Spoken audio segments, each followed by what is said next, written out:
Imagine a river so powerful that it created one of the greatest civilizations in human history. A river that flows through deserts, brings life to millions, and has been worshipped like a god for thousands of years. This is the story of the Nile River, the longest river in the world and the lifeline of ancient Egypt. The Nile River flows through northeastern Africa, stretching over 6,600 kilometers. It passes through 11 countries, including Uganda, Sudan, and Egypt, before finally emptying into the Mediterranean Sea. But what makes this river truly special is not just its length, it's the life it brings. Thousands of years ago, most of Egypt was covered by dry desert. There was almost no rain, and farming was nearly impossible. But the Nile changed everything. Every year, the river would flood its banks, leaving behind rich, fertile soil. This made it possible for ancient Egyptians to grow crops like wheat and barley.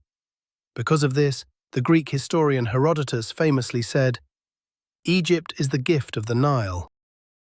Without the Nile, there would be no pyramids, no pharaohs, and no ancient Egyptian civilization. But the Nile is not just one river. It is actually made up of two main tributaries, the White Nile and the Blue Nile.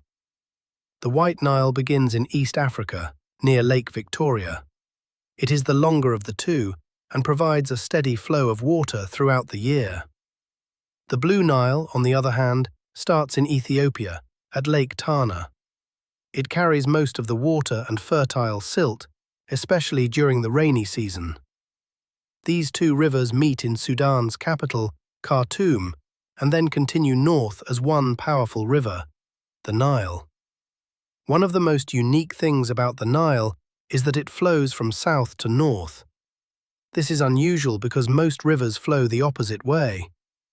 The reason is simple. The land slopes downward toward the Mediterranean Sea in the north. For ancient Egyptians, the Nile was more than just a river. It was the center of their daily life. They used it for drinking water, farming, fishing, and transportation. Boats traveled up and down the river, carrying goods, people, and ideas. The Nile even influenced their calendar. The year was divided into 3 seasons: the flooding season, the planting season, and the harvesting season. Everything depended on the river's cycle. The Egyptians also believed the Nile was sacred. They worshipped a god named Hapi, who they believed controlled the flooding of the river. A good flood meant good harvests, but a bad flood could lead to famine. Over time, controlling the Nile became very important. In modern Egypt, one of the biggest projects built on the Nile is the Aswan High Dam. The Aswan High Dam was completed in 1970. It helps control flooding, store water, and generate electricity for millions of people. While it brought many benefits, it also reduced the natural flooding that once fertilized the land. Today, the Nile River supports over 300 million people. Cities, farms, and entire economies depend on its water.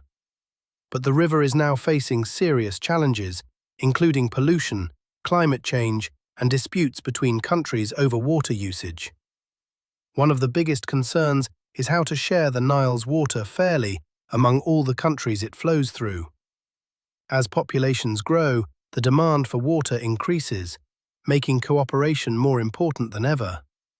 Despite these challenges, the Nile remains one of the most important rivers in the world. It continues to shape the lives of millions, just as it did thousands of years ago. From the ancient pyramids of Egypt to the modern cities along its banks, the Nile River is more than just water flowing through land. It is history, it is life, it is survival. And even today, the story of the Nile is still being written. If you enjoyed this journey into the secrets of the Nile River, make sure to like the video and subscribe to the channel for more amazing stories of history and geography. Because here on Histography, we don't just tell stories, we bring history to life.